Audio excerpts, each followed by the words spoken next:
नमस्कार, मैं हूं संजय शर्मा। आप देख रहे हैं 4 PM न्यूज नेटवर्क। प्रधानमंत्री टोपी लगा के चीफ जस्टिस से मिलने उनके घर पहुंचे और उसके अगले दिन अरविंद केजरीवाल को जमानत मिल गई। अब यह संयोग है, प्रयोग है, या फिर प्रधानमंत्री जी के बुरे दिन की शुरुआत है? अरविंद केजरीवाल वो नेता है जो प्रधानमंत्री को चुन चुन कर भिगो भिगो के मारते हैं। चौथी पास का राजा विधानसभा में जो कहानी बनाई, उससे भारतीय जनता पार्टी का कोई भी नेता उसको मिर्ची लग जाती है। अब बड़ा सवाल यह है कि अरविंद केजरीवाल निकलेंगे हैं जेल से, तो क्या हरियाणा चुनाव में इससे बीजेपी को फायदा होगा? सोशल मीडिया पे इस तरह की तमाम बातें चल रही हैं कि इस जमानत के पीछे बीजेपी है, वो चाहती है हरियाणा में एंटी बीजेपी वोट बढ़ जाए, कांग्रेस को ना जाए। तो क्या वास्तव में नुकसान होने जा रहा है, या फिर केजरीवाल के आने के बावजूद भी हरियाणा में वोट का बंटवारा नहीं होगा, बीजेपी के खिलाफ एक कुछ वोट पड़ेगा? ऐसा होगा या नहीं होगा, ये हम अभय दुबे जी से आज की बातचीत में पूछ रहे हैं। अभय जी देश के जाने माने बड़े पत्रकार हैं, आप सब जानते हैं। और अभी मैं हफ्ते भर मुंबई लौट के आज ही लौटा, तो मेरे को एक मोहसिन नाम के बहुत प्यारे सज्जन मिले। मेरी फ्लाइट का टाइम हो रहा था, पहले के दुबे जी मेरे पड़ोस में आके बैठे। उन्होंने मुझसे कहा कि हमारा पूरा परिवार 4 PM को सुनता है, और बड़ा अच्छा लगा मुझे। तब तक बहुत फ्लाइट का टाइम हो रहा था, बड़ा अच्छे से नौजवान मेरे पास में आए। और वो बेंगलोर में और मुंबई दोनों जगह रहते हैं, मेडिकल इंजीनियर हैं और मेडिकल उसमें काम करते हैं। और मुझसे बोले कि सुबह की चाय की शुरुआत जो होती है वो 4 PM की आपकी और अभय दुबे जी के संग बातचीत करते हुए शुरू होती है। फिर उन्होंने मेरा फोटो लिया, मैंने उनके फोटो लिए, सेल्फी ली। और मुझे बड़ा दिल छूने वाला उन्होंने मैसेज भेजा, बड़े स्मार्ट थे मोहसिन भाई। उन्होंने लिखा, संजय जी, मुंबई में इतनी बार बॉलीवुड सेलिब्रिटी से आमना सामना हुआ, कभी भी कोई किसी के साथ फोटो खिंचवाने की जरूरत नहीं समझी। आज एक रियल लाइफ हीरो से मिलकर बहुत अच्छा लगा। मेरे को ये बड़ा दिल को मेरे की लाइन छू गई कि कोई मेरे बारे में ऐसी बातें कैसे कह सकता है। लेकिन मैं जो दाल हाल देख रहा हूँ कि इस समय 4 PM का लोगों के बीच में जो आवाज बन गया आप लोगों के प्यार की वजह से, वो मुझे कहीं ना कहीं अंदर से बहुत खुशी देता है। महाराष्ट्र में ढेरों लोग मिले मुझे, सड़क पर चलते हुए मिले, ऑफिस से मिले, जो 4 PM के बड़े दीवाने थे। मैं आप सबका हाथ जोड़ के विनम्रता से प्रणाम करता हूँ आपको। आपकी यही प्यार है जो हमें सच बोलने की हिम्मत देता है। अ, चलते हैं राजनीति की सारी बातें समझने के लिए अभय दुबे जी के पास। उनसे पूछेंगे कि उत्तर प्रदेश में जो मंगेश यादव का एनकाउंटर हुआ, उसके बाद पूरी दुनिया में ये सवाल खड़े होने शुरू हुए कि उत्तर प्रदेश की एसटीएफ में इतनी बड़ी संख्या में ठाकुर अफसर क्यों रखे गए हैं? सालों से तैनात है वो ठाकुर अफसर, बदनाम हैं, उनके ऊपर चौथ वसूलने से लेकर जमीनों पे कब्जे करने तक के आरोप लगते हैं। लेकिन इन ठाकुर अफसरों पर आखिर योगी जी मेहरबान हैं, तो पूरी दुनिया में इसकी क्या इमेज जा रही है? जो भी एनकाउंटर हुआ उसमें बड़ी संख्या में मुसलमान मारे गए, लेकिन मंगेश यादव के परिजन अखिलेश यादव से मिले, और ये मुद्दा पूरी दुनिया में अब तूल पकड़ता जा रहा है। इन सारी बातों पे अभय दुबे जी के साथ चर्चा करेंगे। चलते हैं अभय दुबे जी के पास। आपसे रिक्वेस्ट है, चैनल को ज्वाइन करना और सब्सक्राइब करना ना भूलें। 4 PM न्यूज नेटवर्क में स्वागत है अभय दुबे जी आपका। अरविंद केजरीवाल को जैसी जमानत मिली, सोशल मीडिया पे एक्स जो ट्विटर था पहले वो एक्स हो गया, उस पे ये बाढ़ आ गई कि साहब ये जमानत जानबूझ के बीजेपी ने कराई है। उसके पीछे लोग तर्क दे रहे हैं कि हरियाणा में जब वो केजरीवाल जाएंगे, तो बीजेपी का जो विरोधी वोट है वो दो जगह बढ़ जाएगा। अब तक वो सिर्फ कांग्रेस को मिलता, और आम आदमी पार्टी इन बातों को कुतर्क बता रही है और कह रही है कि उसे किसी से मतलब नहीं है, वह पूरे दम से हरियाणा में चुनाव लड़ेगी। 117 दिन जेल में रहे हैं एक चुने हुए मुख्यमंत्री, और ये एक ऐसा शराब घोटाला जिसमें 1 रुपए की भी बरामदगी नहीं हुई। केजरीवाल को आने से हरियाणा में बीजेपी को फायदा होगा या नुकसान होगा, आपका क्या सोचना है? देखिए, मैं इस पे 2 बातें कहूँगा और आपके इस सवाल का जो आपने आखिर में पूछा है, उसका जवाब मैं बाद में दूँगा। पहली बात तो ये है कि अरविंद केजरीवाल को सुप्रीम कोर्ट द्वारा ज़मानत मिलते ही एक पिछले 2 डेढ़ 2 साल से जो नरेंद्र मोदी और भारतीय जनता पार्टी मेहनत कर रहे थे, वो उनकी मेहनत पे तुरंत पानी फिर गया। इस बात को ध्यान वो मेहनत थी विपक्ष मुक्त लोकतंत्र बनाने की मेहनत थी। ये पूरा प्रपंच जो उन्होंने रचा था पीएमएलए कानून के जरिए, उसकी दफा 45 के जरिए, इस बात को बार बार कहता हूं और बार बार कहता रहूंगा क्योंकि ये बहुत जरूरी है इसको कहना। क्योंकि एक कानून बनाया आपने, उस कानून को भी साजिशन बनाया। सुप्रीम कोर्ट ने इस धारा को 2018 में गैर कानूनी घोषित कर दिया था। फिर आप मनी बिल के जरिए चोर दरवाजे से आपने इसको रीएक्टिवेट किया और इसको कड़ा बनाया और साथ में प्रवर्तन निदेशालय को कुछ विशेष अधिकार आपने प्रदान किए और इसके जरिए आपने प्रवर्तन निदेशालय को बिल्कुल एक सुपर एजेंसी बना दिया। और जब धारा 45 की वजह से जो निचली अदालतें थी, यहां तक कि हाई कोर्ट के लेवल तक अदालतें काफी सहम सी गई कि भाई इसके तहत कोई जमानत नहीं दी जाएगी। तो कोई कहीं से कोई जमानत ही नहीं मिलती थी। किसी व्यक्ति को जेल में डाल देने का मतलब था कि वो अनंत काल तक जेल में पड़ा रहेगा। मैं इसको सुप्रीम कोर्ट को सारा श्रेय देता हूं और अरविंद केजरीवाल और आम आदमी पार्टी के जो गिरफ्तार नेता थे, उन्होंने जो लगातार संघर्ष किया वो बिल्कुल अपनी जगह से डिगे नहीं। उन्होंने लगातार कानून का दामन थामा, कानून से गुहार लगाई और बार बार अदालत से कहते रहे कि जरा इस पर गौर कीजिए, हमको झूठा फंसाया जा रहा है। अदालत ने भी जब सारे मसलों के ऊपर गौर किया तो पाया कि ये तो केवल जेल में डाले रहने की साजिश है, इसके अलावा और कुछ नहीं है। अदालत ने इन शब्दों का इस्तेमाल तो नहीं किया, लेकिन उनकी तमाम टिप्पणियों को आप देखें तो उससे यही निकल के आता है कि लगातार आम आदमी पार्टी के नेताओं को जेल में डाला जाए। इस तरीके से भाजपा और नरेंद्र मोदी ने दिल्ली को विपक्ष मुक्त लोकतंत्र बनाने की एक प्रयोगशाला बना रखा था। तो सारे प्रयोग यहाँ पे कर रहे थे। अगर इस प्रयोगों में वो कामयाब हो जाते तो इसी तरह के प्रयोग बाहर भी होने लगे थे। झारखंड के मुख्यमंत्री को भी गिरफ्तार किया गया था, लेकिन फिर दूसरे राज्यों में भी इस तरह के प्रयोग होने शुरू हो जाते। अब स्थिति यह है कि सुप्रीम कोर्ट ने एक तरह से स्थापित कर दिया है कि पीएमएलए के तहत जमानत देना अपने आप में कोई अपवाद नहीं होगा। जमानत नियम के अनुसार और नियमानुसार दी जा सकती है। एक रेगुलर बेल वो सभी पीएमएलए के जो अभियुक्त होंगे उनको उनको दी जा सकती है। तो ये एक बहुत महत्वपूर्ण बात है। इससे हमें भारतीय लोकतंत्र की जो शक्ति है उसका आभास होता है। ऐसी शक्ति बांग्लादेश में नहीं थी। वहां शेख हसीना ने मनमानी करके कम से कम पिछले 10 साल से लोकतंत्र को पूरी तरीके से अपने निरंकुश इरादों का बंधक बना लिया था। जबकि भारत में नरेंद्र मोदी ये प्रयोग 1.5 साल से आगे नहीं चला पाए और 1.5 साल में ही उनका प्रयोग पूरी तरीके से ध्वस्त हो गया। उनको वोटरों ने भी मारा और उनको न्यायपालिका ने भी मारा। दोनों तरफ से उनकी पिटाई हुई। अब वो कुछ भी कहते रहें, लेकिन मुझे नहीं लगता कि ये प्रयोग अब वो और ज्यादा आगे चला पाएंगे, क्योंकि बार बार सुप्रीम कोर्ट ने नजीर स्थापित कर दी है। धीरे धीरे निचली अदालतें भी जमानत देने लगेंगी। और आपको ध्यान होगा अरविंद केजरीवाल को जो निचली अदालत थी राउज एवेन्यू की, उसने पीएमएलए कानून में नियमित जमानत दी थी। बाद में हाई कोर्ट ने उस नियमित जमानत पर पाबंदी लगा दी, लेकिन वो नियमित जमानत अरविंद केजरीवाल को निचली अदालत से ही प्राप्त हुई थी। इसलिए इससे साबित होता है कि निचली अदालतें साहस करें तो वो सरकार द्वारा जो जोर जबरदस्ती करके लोगों को झूठे मामलों में फंसाया जाता है उसका निराकरण कर सकती हैं। पहली बात। दूसरी बात, अब ये जो बातें कही जा रही हैं कि साहब के वो बीजेपी ने जमानत दिलवाई है, पहली बात तो ये है कि ये सुप्रीम कोर्ट का अपमान है। कल जब आपको ध्यान होगा, कल जब मुख्य न्यायाधीश चंद्रचूड़ और नरेंद्र मोदी गणपति की पूजा में उनके घर पे मिले और हम लोग जब उसकी आलोचना कर रहे थे, तब लगातार भारतीय जनता पार्टी वाले कह रहे थे कि आप भाई सुप्रीम कोर्ट का अपमान कर रहे हैं, आप मुख्य न्यायाधीश का अपमान कर रहे हैं। आज भाजपा वाले और उनके तमाम पैरोकार स्वयं ही उनका अपमान कर रहे हैं। इसका क्या मतलब हुआ कि भाई, हाँ, इसका क्या मतलब हुआ कि भाजपा के कहने पर उन्होंने जमानत दे दी। आप पूरे ट्रैक को, पैटर्न को देखें, पूरा पैटर्न है। और जो पिछले कम से कम 3-4 संजय सिंह की जमानत से ही पैटर्न शुरू होता है। मनीष सिसोदिया को जमानत मिलती है, के कविता को जमानत प्राप्त होती है, विजय नायर को जमानत प्राप्त होती है और अब अरविंद केजरीवाल को जमानत प्राप्त होती है। एक तरह से अरविंद केजरीवाल की जमानत एक फोरगॉन कंक्लूजन था। केवल जमानत की घोषणा होनी थी। हम सब लोग जानते थे कि उनको तो जमानत मिलेगी ही मिलेगी। आप निचली अदालतों का रवैया देखिए कि भाई जब वो हाई कोर्ट के पास गए इस जमानत सीबीआई के केस के मामले में, तो हाई कोर्ट में न्यायाधीश ने इस मामले को सुनने के लिए स्वीकार कर लिया। अगर उन्होंने हाई कोर्ट में गलत दायर किया था मामला, तो उन्हें शुरू में ही कह देता हाई कोर्ट कि भाई हम आपके इस मामले को नहीं सुनेंगे, आप लोअर कोर्ट में जाइए।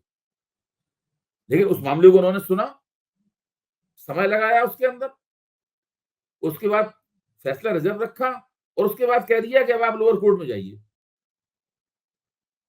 तो वो लोग लोअर कोर्ट में जाने के बजाय सुप्रीम कोर्ट में चले गए। तो सीबीआई ने ये मामला सुप्रीम कोर्ट में उठाया कि भाई उनको लोअर कोर्ट के जरिए आना चाहिए, क्योंकि हाई कोर्ट ने उनको कह दिया है, लेकिन सुप्रीम कोर्ट ने उनकी बात नहीं मानी।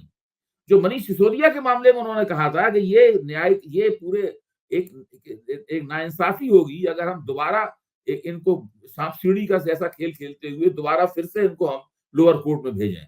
लगभग उसी बात को सुप्रीम कोर्ट ने अरविंद केजरीवाल के मामले में भी लागू किया। तो मैं बहुत ही खुले दिल से इस फैसले का, और वो तमाम फैसले जो कि संजय सिंह की जमानत के बाद से लगातार हुए हैं, मैं इनका स्वागत करता हूं। और मैं मानता हूं कि लोकतंत्र पे जो संकट आया था, ये संकट कोई अरविंद केजरीवाल, सिसोदिया और संजय सिंह के ऊपर नहीं था, ये भारत के लोकतंत्र के ऊपर संकट था।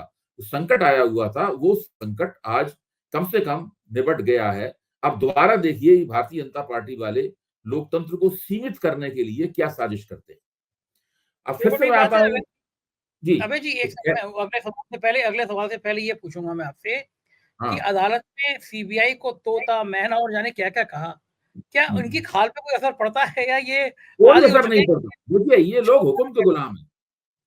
देखिए जो हुक्म के गुलाम है, अभी सत्ता बदल जाएगी केंद्र में, तो जो सत्ताधारी होगा उसके कहने पे चलेंगे।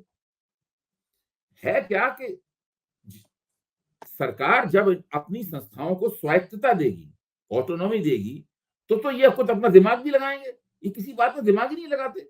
जब सीबीआई के हवाले कोई मामला किया जाता, कोई मामला हो, मान लो मर्डर का मुकदमा है, मनी लॉन्ड्रिंग का मुकदमा है, कोई भी मामला हो, सीबीआई के जब हवाले किया जाता है तो सीबीआई उस मामले को लेकर बैठ जाती है और इंतजार करती है कि उसके राजनीतिक आका जो है वो क्या आदेश देते हैं। अगर उन्हें बुला के कहा जाता है कि इस मामले को जल्दी निपटाओ तो उसमें लगते हैं, वरना वो मामला ठंडे बस्ते में डाल दिया जाता है। या बुला कहा जाता है इस मामले को इस तरीके से निपटाना है, तो फिर वो उसी तरीके से निपटाया जाता है जिस तरीके से कहा जाता है। ये लोग हुक्म के गुलाम हैं और इन छोटी बात संगठनों में ऐसे अफसरों को बैठाया जाता है बाकायदा सोच सोच के, योजना पूर्वक, जो बिल्कुल अपने आकाओं के आदेश पर चलने के लिए तैयार हों। ऐसा कोई अफसर जिसके पास जो स्वतंत्र चेता है, जिसके पास अपना दिमाग है, जो अपना नीरक्षीर विवेक करता है, ऐसे अफसरों की इन लोगों को जरूरत नहीं है। इससे हुआ ये है कि पूरे ब्यूरोक्रेसी को भी बहुत नुकसान हुआ है। ब्यूरोक्रेसी में अच्छे, ईमानदार, अपने विवेक के आधार पर हिम्मत करके आचरण करने वाले अफसरों का लगातार क्यों अभाव होता जा रहा है? इसीलिए अभाव होता जा रहा है कि उन अफसरों की कोई पूछ नहीं रह गई है। अब ऐसा कोई व्यक्ति ऐसा अफसर बनने के लिए तैयार नहीं है। सब लोग जानते हैं कि अगर आपको ब्यूरोक्रेसी में आगे बढ़ना है, सर्वाइव करना है, तो इसी तरीके से काम करना है। तो ये तो कांग्रेस के देखिए अब ये बिल्कुल स्पष्ट है, ये जो बात कि सीबीआई एक तोता है, ये सीबीआई के ही एक जो डायरेक्टर थे, सिन्हा साहब थे बिहार के, उन्होंने, उनका कहना था ये, उसी बात को अदालत ने भी दोहराया है। और आप अफसरों से बात कीजिए कि भाई आपके बारे में कहा गया, आपको कोई इसमें संकोच नहीं होता, आपको कोई मतलब आपको लगता नहीं है कि ये आप अगर आपके खिलाफ ये टिप्पणी ना होती तो कितना अच्छा होता। तो वो निजी बातचीत में साफ तौर पे कहते हैं कि देखिए हम लोगों के हाथ में कुछ भी नहीं है। और जहां तक नरेंद्र मोदी की सरकार का सवाल है, नरेंद्र मोदी के तो मंत्रियों के हाथ में कुछ नहीं है। अब अफसरों की तो छोड़ दीजिए, अफसर की क्या औकात है भाई? सवेरे साहब को या साहब के जो खास हैं नंबर 2, उनको ध्यान आता है कि ये चीज चाहिए। जैसे साहब को अचानक सवेरे याद आया कि एक वंदे भारत ट्रेन तुरंत चलनी चाहिए, तो वो रेल मंत्री अश्विनी वैष्णव को बुलाकर हुक्म करेंगे वंदे भारत ट्रेन वहां से वहां चलाओ। अब अश्विनी वैष्णव साहब पूछेंगे अपने टेक्निकल लोगों से कि भाई वहां पर कैसे चलेगी, ट्रेन चलाने के लिए पटरी तो चाहिए तभी ट्रेन चलेगी, बिना पटरी तो ट्रेन चलेगी नहीं। और मान लो वहां पटरियां बिछी नहीं है या पटरियां बिछने की गुंजाइश नहीं है, तो साहब के हुक्म पर बड़ी मुश्किल से 2 पटरियों के बीच में कोई तीसरी पटरी बिछाकर जो है ट्रेन चलाई जाती है। इसका साहब झंडी फहरा के, उसको जो है झंडी देके उसका उद्घाटन करते हैं। देखिए इस प्रकार से सब पूरा का पूरा चल रहा है। ये साहब को बताइए, अचानक लगता है कि मैं फलानी जगह जाके एक अबे मीटिंग करूंगा। अबे जी अबे जी हाँ, बताइए कि वंदे भारत ऐसी बढ़िया चल रही है, अभी पिछले दोनों बड़ा वायरल हुआ, इटावा के पास खड़ी हो गई और पुराने जमाने का इंजन उसको खींच के ले जा रहा था। तो इतना ट्रेंड हुआ कि पुराने जमाने के इंजन आज की वंदे भारत को चला रहा है, यानी कांग्रेस के टाइम के इंजन बीजेपी की योजना को चला रहे हैं। तो बड़ा मजाक उड़ा। वंदे भारत तो इतनी जगह खराब हुई, मेरठ से शुरू हुई तो पहले दिन बीजेपी के नेता ने लड़की छेड़ दी। वंदे भारत पे अधिकांश जगह खाली चल रही है, टिकट के रेट इतने ज्यादा है कि आम आदमी बैठ नहीं पा रहा। ये क्या अमीरों की सरकार हो गई है? मतलब इनको गरीबों से मतलब नहीं है कि गरीब रथ टाइप की ट्रेनें चलाएं ये लोग। भाई देखिए, इस पूरी सरकार का फंडा ये है, मुझे पता नहीं आगे आने वाली सरकारें किस तरीके से काम करेंगी, क्योंकि आमतौर पर हिंदुस्तान में ये है कि जो मौजूदा सरकार की कमियां होती हैं, आने वाली सरकारें उसको ठीक नहीं करती, वो ही उन कमियों को आगे बढ़ाती रहती है। लेकिन खैर मैं उसमें नहीं जा रहा हूँ। मेरी आदत असल में आलोचना करने की है, इसलिए मैं बहुत लोगों को लपेट लेता हूँ। मेरा कहना यह है कि इस सरकार की आदत है, जैसे साहब को लगा हमें वहां फलानी जगह मीटिंग करनी है, फिर एकदम आनंद फानंद में मीटिंग का बजट क्या होगा ये तय होता है। तो मीटिंग के 15 दिन पहले उसका प्रचार शुरू हो जाता है। पता लगा 60 करोड़ रुपए जो है मीटिंग के प्रचार का बजट है, और बाकी और 40, एक एक मीटिंग पे 100 करोड़ रुपया खर्च होता है। तो ये हालत है। पूरा मामला ये है कि मोदी जी भीषण भाषण देंगे, अमित शाह प्रबंधन करेंगे और भारतीय जनता पार्टी की गाड़ी आगे बढ़ती जाएगी। अच्छा क्योंकि तुम ये अबे जी ये कौन कहता होगा कि अब ये बड़ा ठेका निकल गया, ये गुजरात के लोगों को देना है? ये मोदी जी कहते होंगे, अमित शाह कहते होंगे? ये कौन कहता होगा कि भाई हर जगह का बड़ा ठेका गुजराती भाई करेंगे? ये योजना कौन बताता होगा? इसको कहने की क्या जरूरत है? अरे इशारा ही आप जो काफी कह है। रहे हैं, कौन कहता होगा? कहने की क्या जरूरत है? ये तो एक स्वाभाविक बात है। जैसे हम और आप मिलेंगे तो चाय पिएंगे, कॉफी पिएंगे और कुछ खाएंगे पिएंगे, इसमें कहने की क्या जरूरत है? ये तो एक तरह का अलिखित अघोषित नियम है, जिसको सब लोग जानते हैं, और वो ऑटोमेटिकली स्वचालित तरीके से घटित होता रहता है लगातार। ये इतना इसमें कुछ बढ़िया कहने की घटित जरूरत नहीं। अच्छा इतना बढ़िया घटित हो रहा है कि उज्जैन में ठेकेदार बढ़िया थे, मूर्तियां गिर गई उज्जैन महाकाल की। महाराष्ट्र में छत्रपति शिवाजी की मूर्ति गिर गई, राम मंदिर की छत टपक गई, और उसके बाद में कल बनारस में प्रधानमंत्री के क्षेत्र में अभी भी 1 साल पहले बनी बिल्डिंग वो गिर गई, एक आदमी की मौत भी हो गई। इनकी बनती कब है गुजराती ठेकेदार? तो एक जसपाल भट्टी बहुत बढ़िया कॉमेडियन थे, मुझे अभी तक याद आ रहा है, वो उसका शो बड़ा अच्छा आता था। वो कहता था ठेकेदार को उन पुलों से कभी नहीं गुजरना चाहिए जो उन्होंने खुद बनाए हैं, कि पता नहीं कब गिर जाए। तो बोर्ड लगा देना चाहिए कि इन योजनाओं को ये गुजराती ठेकेदारों द्वारा निर्मित है, कृपया बिल्डिंग के दाएं बाएं ऊपर नीचे संभाल के चलें कि पता नहीं कब बिल्डिंग गिर जाए। ये गुजराती इस एक मैं देख रहा हूँ, महाराष्ट्र में भी मैं रहा 5-6 दिन। गुजरात के लोगों का खामखा, बेचारे भले लोग होते हैं गुजरात के भी, लेकिन एक ट्रेंड सा सेट हो रहा है कि यार सब कुछ गुजरात में, सब कुछ गुजरात में, कि देश में ये माहौल खराब भी है, होना नहीं चाहिए एक राज्य के प्रति। देखिए, कल हम लोगों ने अयोध्या वाले मसले पर चर्चा की थी कि वहां पर जो जमीनों का कारोबार हुआ है, किस तरीके से जमीनें खरीदी गई और फिर रातों रात उसको बहुत बड़े दामों में रामलला ट्रस्ट को बेच दिया गया उनको। देखिए, ये सारे के सारे स्कैंडल्स हैं, ये सब बड़े बड़े छोटे बड़े घोटाले हैं। इन घोटालों को एक दिन ऐसा आएगा, मुझे पक्का यकीन है, ऐसा आएगा जब इन सब घोटालों की अलग अलग जांच होगी। कहीं ना कहीं इनकी सूची बन रही होगी उन घोटालों की। कौन बना रहा होगा मैं नहीं जानता, लेकिन मुझे पक्का यकीन है कि कहीं ना कहीं इन घोटालों की सूची बन रही होगी, और एक दिन सबकी जांच होगी, और उस दिन ये सब लोग फंसेंगे, सब नपेंगे, कोई बचता नहीं है। लोकतंत्र की चक्की धीरे पीसती है, लेकिन पीसती बहुत बारीक है, बहुत महीन पीसती है। अब मैं आता हूं हरियाणा वाले सवाल के ऊपर। हाँ, तो केजरीवाल। ये तो इन लोगों को परवाह नहीं है कि साहब कि ये कह के मुख्य न्यायाधीश का और सुप्रीम कोर्ट का, इस सबका, पूरी अपनी जुडिशरी का अपमान कर रहे हैं कि ये बीजेपी ने अरविंद केजरीवाल को जमानत दिलवाई है, जबकि हम लोग जानते हैं कि मामला बिल्कुल दूसरा है। जहां तक सवाल यह है कि बीजेपी विरोधी वोट के बंटने का जहां तक सवाल है, मैं ये मानता हूं, मेरा अपना आकलन यह है कि हरियाणा की जनता उसको वोट देगी जो भारतीय जनता पार्टी को चुनाव हरा सकता है। इस बात को मैं पहले भी कह चुका हूं। ये चुनाव खास तरह का चुनाव है, ये चुनाव भाजपा को हटाने वाला चुनाव है। ये चुनाव ये सब नहीं है कि कौन जीतेगा, कौन मुख्यमंत्री बनेगा, जो जीतेगा वो बन जाएगा उसका मुख्यमंत्री। ये नहीं है मतलब लोग बीजेपी को हटाने के लिए इस चुनाव में वोट करेंगे। विपक्ष जो मन में आए करता रहे, उससे कोई फर्क नहीं पड़ता। विपक्ष को जीतना ही जीतना है, और विपक्ष का वो उम्मीदवार जीतेगा जो उम्मीदवार भारतीय जनता पार्टी की मुख्य टक्कर में होगा, जो उसको हराने की क्षमता दिखा रहा होगा। लोग उसको वोट देंगे, उसका चुनाव चिन्ह कोई भी हो, मेरा मानना है। अगर दिल्ली की और हरियाणा से लगी हुई सीमाओं पे जो निर्वाचन क्षेत्र हैं, जहां आम आदमी पार्टी का दावा है कि उसका पंजाब से लगी हुई और यूपी से लगी हुई सीमा, दिल्ली से लगी हुई सीमाओं पे जो निर्वाचन क्षेत्र हैं, वहां पर अगर जहां आम आदमी पार्टी का उम्मीदवार अच्छा लड़ेगा, वहां पे उसको वोट मिलेंगे।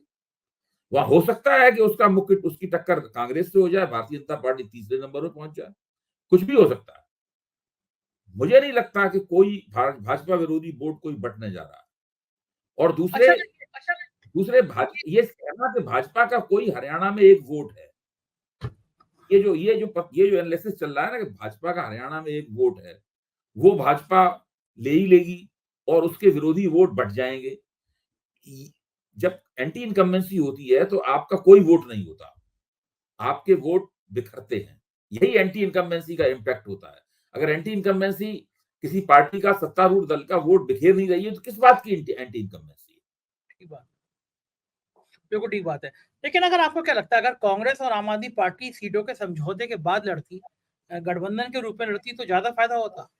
जाहिर है, लेकिन अगर वो नहीं हो पाया, मान लीजिए किसी वजह से, कोशिश की थी, राहुल गांधी ने कहा भी था, बातचीत भी बहुत दिन चली, आम आदमी पार्टी इच्छुक थी, केजरीवाल जेल में थे, लेकिन उनकी इच्छा लोगों को बता दी गई थी कि वो भी चाहते हैं गठबंधन करना। और अभी भी आप देखिए, आम आदमी पार्टी के जितने ही प्रवक्ता हैं वो कांग्रेस के खिलाफ नहीं बोलते हैं। लोग ये कांग्रेस कह भी रहे हैं आम आदमी पार्टी के लोगों के खिलाफ नहीं बोलती है, हाँ, कोई नहीं बोलता। आम आदमी पार्टी के किसी प्रवक्ता का कांग्रेस के खिलाफ वक्तव्य ढूंढ लीजिए आप, कोई वक्तव्य नहीं है। लोग ये कह रहे हैं कि विनेश फोगाट के खिलाफ आम आदमी पार्टी को प्रत्याशी नहीं खड़ा करना चाहिए था। देश की सिंपैथी विनेश फोगाट के साथ थी, तो कम देखिए, से कम ऐसी एक सीट बहुत सी चुनाव चल रहा है, उसमें जाने कितनी बातें चलेंगी। हर आदमी अपने अपने सुझाव देगा, ऐसा होना चाहिए था, वैसा होना चाहिए था, ऐसा कर लेते तो अच्छा था, वैसा कर लेते तो अच्छा था। अब ये भी चर्चा चल रही है कि राहुल गांधी की शादी किसी से हो रही है, उससे बड़ा गजब हो जाएगा एकदम। तो ये पता नहीं क्या क्या लोग सुझाव देते रहते हैं। तो ये, जबकि जो नेता लोग हैं वो जानते हैं चुनाव कैसे लड़ा जाता है। हम लोग राजनीतिक समीक्षक हैं, हम चुनाव लड़ते नहीं है। हमने तो आज तक किसी को टिकट नहीं दिया, ना हमसे किसी ने टिकट मांगा। तो हम लोग चुनाव नेताओं को, पार्टियों को चुनाव लड़ने का सुझाव नहीं दे सकते।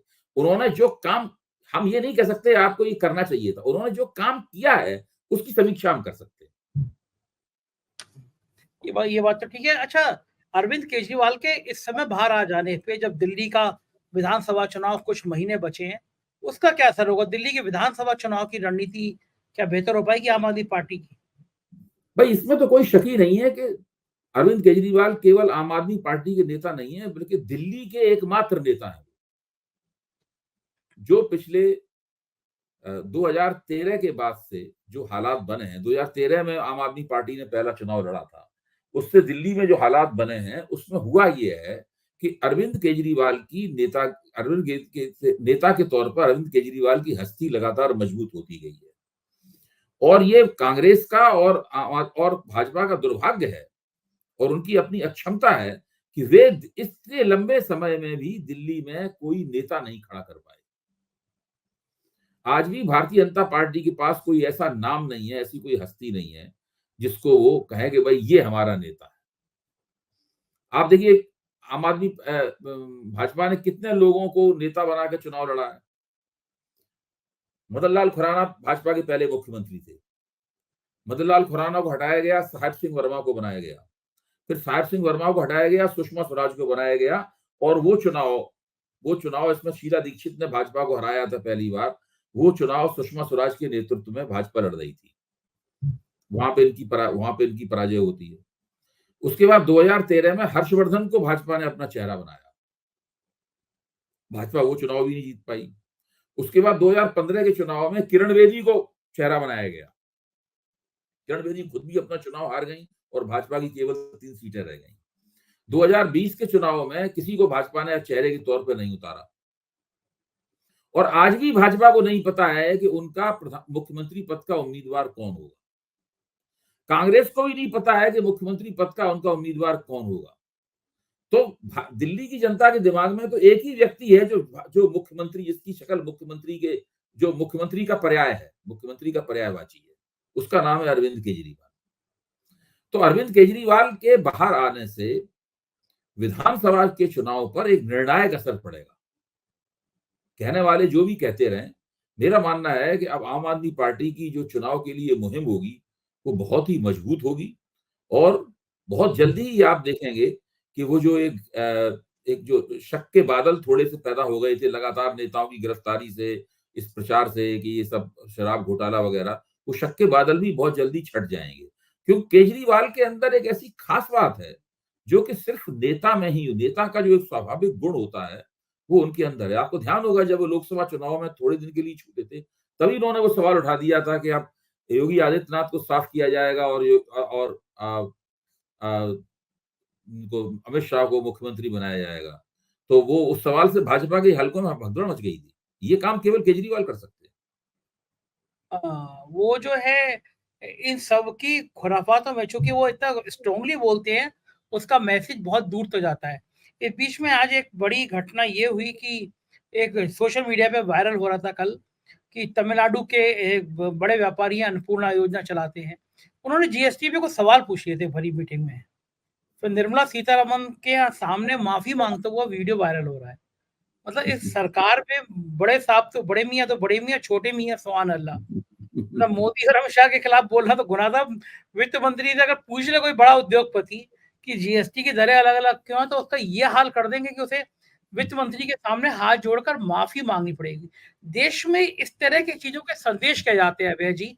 ये जाते हैं कि देखिए, अहंकारी भारत का ये दुर्भाग्य है कि भारत के जो बड़े उद्योगपति हैं, जो कारपोरेट सेक्टर है, उसके बारे में कहा जाता है कि कारपोरेट सेक्टर की रीढ़ का आकार क्या है? तो कहा जाता है मैगी नूडल जैसा। कारपोरेट सेक्टर की रीढ़ है, उसका आकार है मैगी नूडल जैसा। तो जिस देश में कारपोरेट पूंजी अपनी बात भी स्पष्ट रूप से नहीं कह पाएगी, जब वो सरकार की आंख में आंख डालकर अपनी मांग नहीं कर सकती है, लगातार सारे के सारे बड़े कारपोरेट धन्ना सेठ जो हैं, वो प्रधानमंत्री के सामने या जो भी सत्तारूढ़ होता है, राज्यों में मुख्यमंत्रियों के सामने, केंद्र में प्रधानमंत्री और वित्त मंत्री के सामने दंडवत होते रहते हैं। आप जब बजट आता है तब आप सुनिए, आप किसी भी बड़े कारपोरेट सरबराह से या उसके किसी बड़े अफसर से पूछिए, वो लोग सब बजट की प्रशंसा करते हुए मिलेंगे आपको। कभी भी आज तक मैंने नहीं सुना उन्होंने बजट की कोई आलोचनात्मक समीक्षा की। आलोचना करना, निंदा करना नहीं है भाई। क्रिटिसिज्म में और कंडेमनेशन में फर्क है। तो ठीक ये बात तो है। जो हमारा भारत का जो कारपोरेट सेक्टर है, उसकी रीढ़ की हड्डी का आकार मैगी नूडल जैसा है। आखिर में बात यूपी की करेंगे। यूपी की एसटीएफ बड़े सवालों के घेरे में है। एनकाउंटर एक के बाद एक एनकाउंटर कर रहे थे। मरने वालों में सबसे ज्यादा मुसलमान थे और उसको विजय के रूप में मना रहे थे। लेकिन एक एनकाउंटर गले की हड्डी बन गया। मंगेश यादव नाम के एक लड़के का एनकाउंटर किया गया और अखिलेश यादव ने उस पर सवाल उठा दिए। जहाँ एनकाउंटर किया गया, एनकाउंटर की जगह जो थी, वहां पे जो एनकाउंटर करने वाले डिप्टी एसपी थे, वो बाथरूम स्लीपर हवाई चप्पल में थे। और उसके बाद में ये बात बड़ी प्रचारित कर दी गई और पूछा गया कि आखिर ऐसा क्या है कि एसटीएफ में सबसे ज्यादा ठाकुर लोग तैनात हैं और सालों से तैनात हैं। तो ठाकुरों को क्या अधिकार है, ठाकुर अफसरों को अधिकार है कि किसको जिए, कौन जिएगा कौन मरेगा, इसका कॉपीराइट हो गया। अखिलेश यादव ने आज मंगेश यादव की परिजनों से मुलाकात की और कहा कि ये बड़ा खराब है, सरकार नैतिक आधार खो चुकी है, इस तरह मार रही है लोगों को। तो दो ही ब्रांड थे, बुलडोजर और एनकाउंटर। बुलडोजर पे सुप्रीम कोर्ट ने कल टिप्पणी करी और एसटीएफ को लेकर सरकार पे बड़े सवाल पूरे देश में और देश के बाहर भी खड़े हो रहे हैं। क्या योगी आदित्यनाथ को ये फर्क समझ नहीं आ रहा कि एसटीएफ में ये ठाकुर अफसरों की भरमार उनकी सरकार की साख पर पूरी दुनिया में सवाल खड़ा करा रही है? देखिए, जिन बातों पे हमें शर्म आती है, जिन बातों पर हमें संकोच होता है, जिन बातों पर हमारी नजरें नीचे झुक जाती हैं, उन बातों पर भारतीय जनता पार्टी के नेताओं की नजरें नीचे नहीं झुकती। उन बातों पे उनको शर्म नहीं आती। ये हमारी समस्या है कि हम उनसे उम्मीद करते हैं कि वो ऐसा सोचेंगे। वो ऐसा नहीं सोचते। नरेंद्र मोदी इस तरह की बात नहीं सोचते। नरेंद्र मोदी ऐसी बात सोचते होते तो फिर मुख्य न्यायाधीश से मिलने महाराष्ट्रीयन टोपी लगा के उनके घर नहीं जाते। योगी भी नहीं सोचते, योगी को भी फर्क नहीं पड़ता। कुछ नहीं, अभी देखिए इंदिरा जयसिंह कितनी वरिष्ठ वकील है, क्या उन्होंने शानदार लेख लिखा है कि क्यों ये मुलाकात गलत है। मतलब इंदिरा जयसिंह तो सुप्रीम कोर्ट की सीनियर लॉयर है, कितनी बड़ी। इंडियन एक्सप्रेस में उनका लेख है कि क्यों इस मुलाकात में कब समस्या क्या है इसके ऊपर। तो मैं कहना ही चाहता हूं, इसकी आप नेता देखिए, अब देश में राजनीतिक नेता, खासतौर से जो सत्तारूढ़ दल के नेता हैं, वो लोग ऐसे नहीं रहे कि उन्हें किसी बात पर शर्मिंदा किया जा सके। शर्मिंदा करने वाला खिसिया के अपनी कोशिश बंद कर देगा, वो नहीं होंगे शर्मिंदा किसी भी कीमत पर। ये तो मानते हैं कि हम तो बुलडोजर चला रहे हैं, हम ऑपरेशन लंगड़ा चला रहे हैं, हम लगातार फर्जी मुठभेड़ कर रहे हैं, हमारी तो शान शौकत बढ़ रही है उससे, हमारी टोपी में और कलगियां लग रही हैं। जबकि मैं तो ये मानता हूँ, मेरा पहले भी मैंने 4 PM के मंच पे सुझाव दिया था और फिर सुझाव दे रहा हूं कि अखिलेश यादव को और कांग्रेस को मिलकर इस मुद्दे को अंतर्राष्ट्रीय स्तर पर मानवाधिकार के प्रश्न के तौर पर उठाना चाहिए। ये सीधे सीधे एक्स्ट्रा जुडिशियल किलिंग्स का मामला है। इनको एक्स्ट्रा जुडिशियल किलिंग्स बोलते हैं। ये एक्स्ट्रा जुडिशियल किलिंग का मामला है। इस मसले को उठाना चाहिए और ग्लोबल फोरम्स में ले जाना चाहिए। इसमें एमनेस्टी इंटरनेशनल है और दूसरे इस प्रकार के और संगठन हैं जिनके अंदर ले जाना चाहिए। यूनाइटेड नेशंस में इसको बात रखने की कोशिश करनी चाहिए। ये जब ऐसा करेंगे तभी ये समस्या दूर हो पाएगी। ये भारतीय लोकतंत्र की बहुत पुरानी विकृति है। भारतीय जनता पार्टी ने उसको नए मुकाम तक पहुंचा दिया, लेकिन विकृति पहले से चली आ रही है फर्जी मुठभेड़ों की। और इसको जब तक इसके खिलाफ जम के टक्कर नहीं ली जाएगी और नियोजित रूप से इसकी संघर्ष नहीं किया जाएगा, तब तक ये विकृति खत्म होने वाली नहीं है। सिक्योरिटी कहना है। बहुत बहुत शुक्रिया अभय जी, आपने हमें समय दिया, हमसे बातचीत करी। Thank you sir. तो ये था अभय दुबे जी। मुझको यकीन है आपको ये बातचीत पसंद आई होगी। मुझे अपनी राय से जरूर बताइएगा, अवगत कराइएगा। आपकी राय मेरे लिए बहुत महत्वपूर्ण है। शुक्रिया, थैंक यू।